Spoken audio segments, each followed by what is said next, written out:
இவங்க ஒரு கட்சியா இருப்பாங்க, இவங்க ஒரு கட்சியா இருப்பாங்க. ஆனா ஓட்டு மட்டும் அன்னைக்கு யாரு அந்த அண்ணன் இருக்காங்களா அவங்களுக்கு மட்டும்தான் ஓட்டு உண்டு. ஏன்னா அந்த அண்ணன் எங்களுக்கு நல்லது செஞ்சாங்க, நாங்க அவங்க ஓட்டு போட்டு ஜெயிக்க வச்சோம். இங்க வந்து அப்படி இல்லை.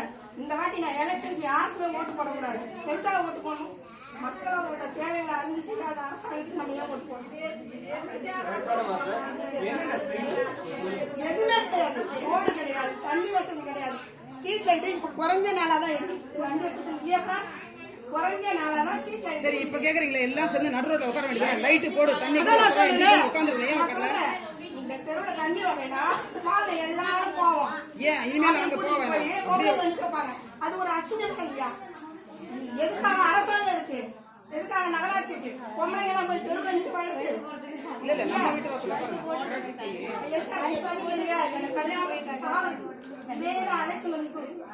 ஒரு வீட்டுல சாவுனா கண்டிப்பா அந்த இடத்துல நின்று இருக்காரு. அந்த வீட்டுல கல்யாணம்னா நிஜமா போய் நின்று கேட்கலாம். இன்னைக்கு அவரு இப்போ இன்னைக்கு முதலமைச்சர் வந்தார் எடப்பாடி பழனிசாமி இதுக்கு வந்தார். ஆவடி வந்துட்டு அம்பத்தூர் வந்தார். அம்பத்தூர்ல தான் நாங்க இருந்தோம். எனக்கு ஆவடி விட்டு நான் எலெக்ஷன் தான் இருந்தேன்.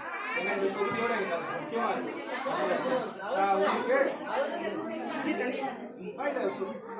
நீங்க வந்து பண்றது உண்மையா எல்லாமே உங்களுக்கு தேடி உங்க பின்னாடி நிற்குது. சில பேர் என்ன சொல்றாங்கன்னா அவங்க பின்னாடி நின்று அதெல்லாம் நம்பாத,